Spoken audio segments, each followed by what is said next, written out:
Yo, what is going on, everyone? My name is Nick, or The Notorious Fantasy, and in today's video, we're going to be going over my week number 9 waiver wire ads for the 2022 fantasy football season. But before we could get into things, I would like to ask that if you guys are new to the channel and you do end up enjoying today's video, that you please make sure to hit that subscribe button down below. And while you're down there, whether you are new to the channel or not, please make sure you do leave a like on today's video. It would help me out a ton. And if you do want to follow me on Twitter, please do so at NotoriousFNTSY. I would also like to ask that if you guys have any questions about week number 9, to never hesitate but to ask down below in the comment section. And we also have a brand new Discord where you guys can ask questions to me as well. So make sure you guys check that out in the pinned comment and in the link in the video description. So without further ado, let's get into my week number 9 top waiver wire ads. We begin with the running back position, headlined by Latavius Murray of the Denver Broncos. This week, the Broncos are on a bye. Latavius Murray is currently owned in 40% of leagues on Yahoo Fantasy, so if you play on ESPN, CBS, NFL,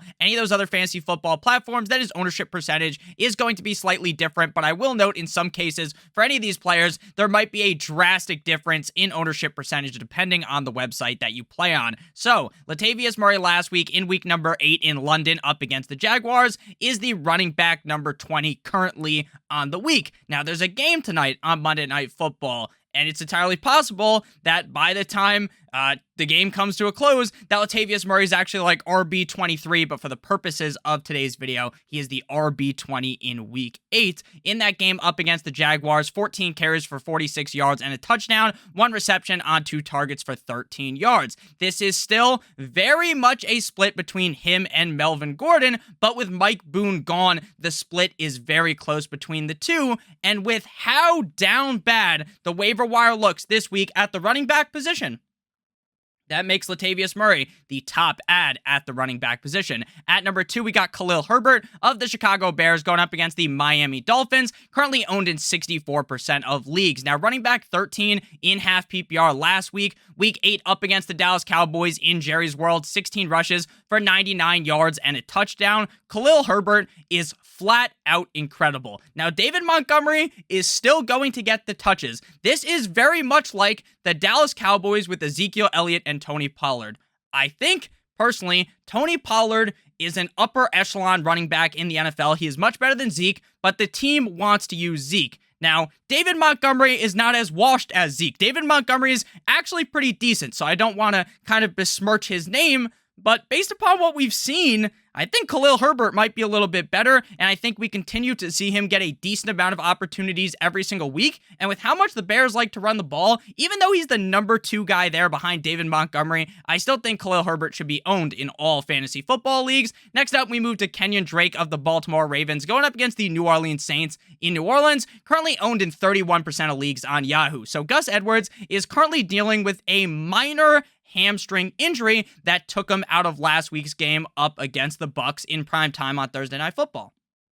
Gus is currently questionable to play this week up against the Saints. Now, I feel like Gus, when healthy, is the guy for the Baltimore Ravens, but this backfield is incredibly murky, and if I'm being honest with you, while Gus looked super good in week 7, we might be in a scenario where this running back room every single week is fucking impossible to predict, and maybe Kenyon Drake becomes the guy. That's entirely possible. He was the RB14 in half PPR last week. Week 8 up against the Buccaneers in Tampa Bay, 7 rushes for 62 yards, 4 receptions on 4 targets, going 4 for 4 like he was at Wendy's for 5 yards and a touchdown. Kenyon Drake played incredible in that game, and he might have just earned more touches up against the Saints. I definitely wouldn't start him against the Saints, but if you're an incredibly deep league, he might be a guy that you have to force into your lineup, and he's definitely a guy that I would consider starting, though, if Gus Bus does end up missing this game. Next up, we move to Rachaad White of the Tampa Bay Buccaneers,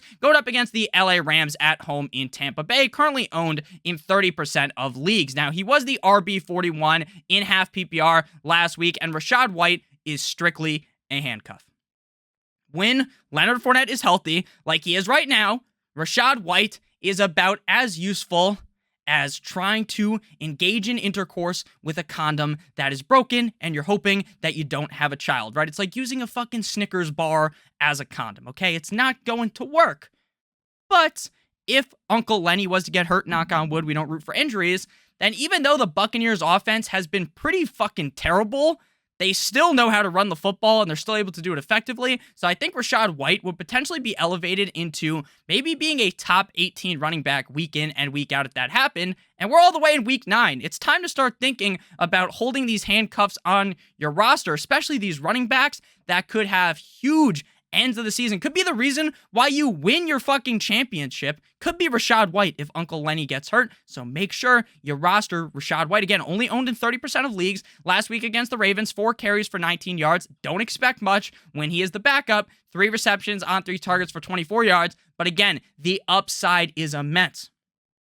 It is so high when or if something happens to Uncle Lenny. To close out the running backs, again, the running backs this week are down astronomical. We got Cam Akers of the LA Rams going up against the Tampa Bay Buccaneers. In Tampa Bay, currently owned in 42% of leagues. Now, I know what you might be thinking, but Nick, Cam Akers is probably never going to start again for the Rams. Well, the reason why you want to add Cam Akers right now is because the trade deadline is tomorrow, Tuesday, at 4 p.m. Eastern Standard Time.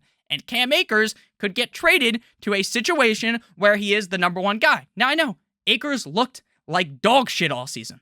I agree. But maybe, just maybe, the fact that the offensive line in LA for the Rams is so bad, maybe on a new team, Cam Akers can elevate himself to be the guy. Now, maybe this is just a bad waiver ad because we get to Tuesday at 4 p.m. and Akers is still on the Rams. If that's the case, then guess what?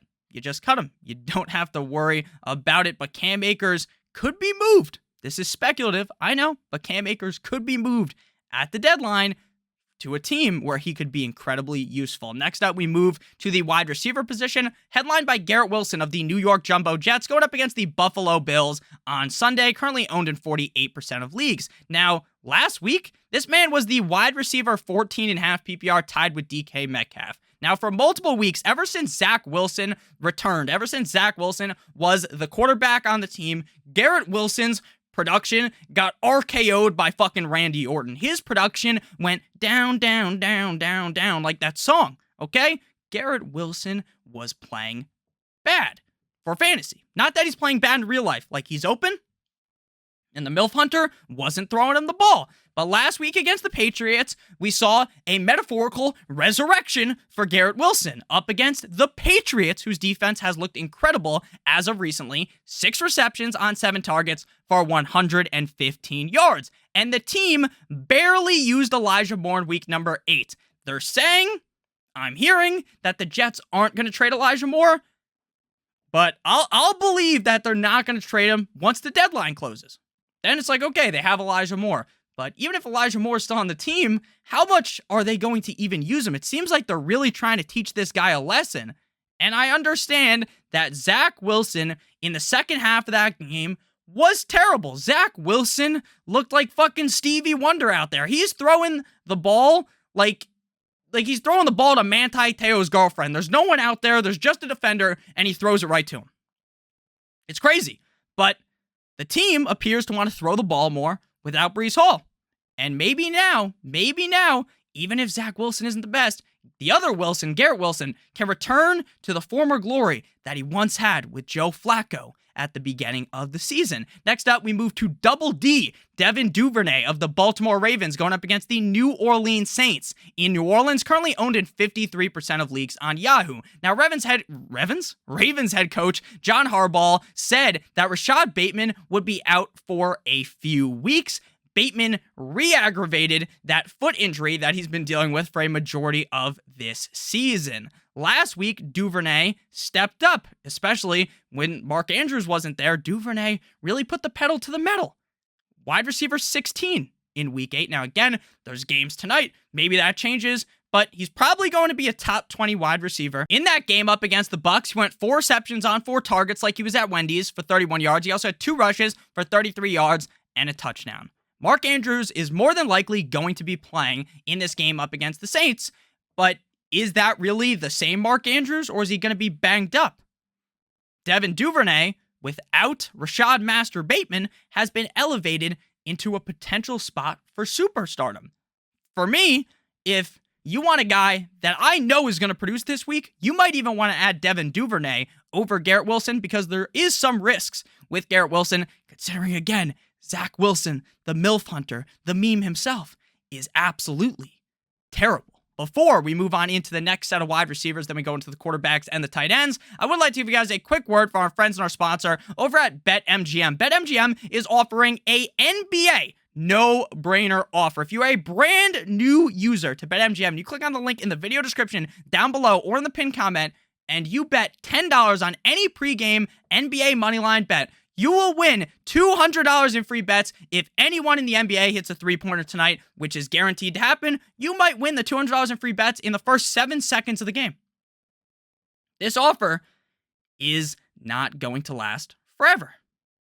So make sure you take advantage of it now before it is gone. And you might be thinking, Nick, I don't like the NBA. That's okay. All I got to do is bet $10 on a pregame moneyline bet in the NBA tonight, and you can use your $200 in free bets on other sports. And again, your bet doesn't even have to win. You could bet on a team, they could get destroyed, and you're still getting your $200 in free bets as long as someone hits a three-pointer tonight, which is guaranteed to happen. So please make sure that you guys do go ahead and check that out. It is a no-brainer. After all, next up we move to Rondale Moore of the Arizona Cardinals going up against the Seattle Seahawks this week at home in Arizona, currently owned in 35% of leagues. Now, if some of these players aren't available in your guys' leagues and you have any questions about players that are available and you want my input on that, make sure you ask down below in the comment section or in the Discord, which is linked in the video description as well. So Rondale Moore was the WR, the wide receiver 6.5 PPR, last week in week 8 up against the Minnesota Vikings in Minnesota. 7 receptions on 8 targets for 92 yards and a touchdown, 2 rushes for 12 yards. Now, do I fully expect Rondale Moore to put up a momentous fucking score like that again? Probably not. Probably not. But last week proved that just having one down game in week 7 shouldn't have made us all kind of fade away, pussy away from Rondale Moore, get nervous. Shiver me timbers, get real nervous, because Rondale Moore is still very involved in this offense. I don't love this matchup against Seattle because the first time these two teams played, it was incredibly low scoring, and I think that might be the case again. But that in no way means that Rondale Moore should not be rostered on your fantasy football team. Next up, we got Joshua Palmer of the Los Angeles Chargers going up against the Atlanta Falcons in Atlanta, currently owned in 25% of leagues. Now, Mike Williams is expected to miss multiple weeks with that ankle injury. Keenan Allen is also just permanently fucking banged up. The Chargers were on bye in week 8, so we have to go ahead and look back all the way to week 6 since he also missed week 7 with an injury. Week 6 up against the Broncos country. Let's ride. At home in LA, 9 receptions on 12 targets for 57 yards. Justin Herbert hasn't played the best this year. Justin Herbert, the pervert, hasn't been the best. He's been banged up. But look, without Mike Williams, with Keenan Allen permanently banged up, he's got to throw the fucking ball to someone. They're going to throw the ball, and maybe Eckler just scores 4 fucking touchdowns against the garbage-ass Atlanta Falcons. But Joshua Palmer could also step up and have a humongous game, his biggest game of the year, up against a bad Atlanta Falcons defense. And guess what? Mike Williams, like I said, he's missing multiple games. He's not going to be back next week. Probably not going to be back the week later. So Joshua Palmer is in the premier position, chef's kiss position, magnifique, to have a dominant performance and continue to build on that. Final wide receiver before we pivot to the quarterbacks and the tight ends, we got KT Kadarius Toney of the Kansas City Chiefs going up against the Les Titans at home in Kansas City, currently owned in 58% of leagues, which is surprising because I thought it would be way more. Kadarius Toney was traded to the Chiefs last week. The team was on bye last week, so I think that gives Toney even more time to get introduced to the offense. I do not expect him to have a Hulk smash matchup up against the Titans. I don't expect him to have all that high of usage. But would it surprise me 3 weeks from now, Kadarius Toney is the number 1 receiver, ahead of Juju? No. Kadarius Toney is immensely talented. Now, we haven't really seen it at the NFL level because the guy's barely been playing. But what everyone is kind of saying is that Kadarius Toney's been healthy. He just didn't want to be on the Giants. He said, fuck you, pal, to the Giants. Gave him the double bird Eli Manning style. So now he's on one of the best offenses in the NFL. Again, this move could be way off. Kadarius Toney might be fucking awful. I don't expect you to want to play him this week. But what I do want to tell you is that the upside is there, and it is incredibly huge. Next up, we move to the quarterback position, beginning with Justin Fields of the Chicago Bears going up against the Miami Dolphins, currently owned in 41% of leagues. Last week, week 8, he was the quarterback 3, quarterback Trace. Week 8 up against the Dallas Cowboys in Jerry's World, 17 completions on 23 attempts for 151 yards and 2 touchdowns. He also had 8 rushes for 60 yards and a touchdown.